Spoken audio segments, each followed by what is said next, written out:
But today, Democrats are steamrolling ahead with a massive spending plan on a completely partisan basis.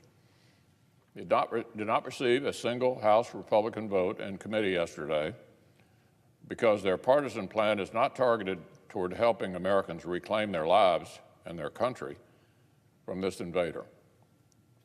Instead, here's what it is: a combination of miscellaneous, non-COVID-related liberal wish list items and the kinds of Band-Aid policies that make a defensive crouch slightly less painful but don't help us get back on offense. Let's take a look at K through 12 schooling. Until very recently, the new administration's own scientists had been crystal clear. Earlier this month, CDC Director Rochelle Walensky said, quote, "There is increasing data to suggest that schools can safely reopen." A major CDC study found in-person schooling does not fuel community transmission.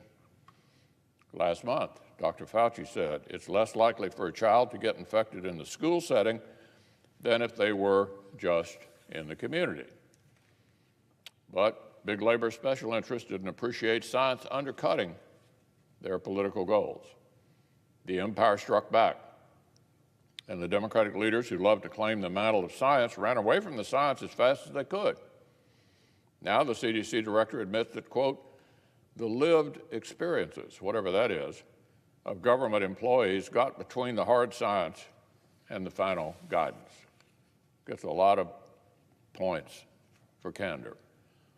The unions had spoken. The goalposts were on the move. And the White House keeps endorsing the idea that schools need the Democrats' new spending plan to reopen when the science disagrees. And furthermore, just 5% of what they propose to spend on schools would even be spent this year. Let me say that again. In this big COVID package, only 5% of what they propose to spend on schools would be spent this year. In other words, the spend out is over years ahead.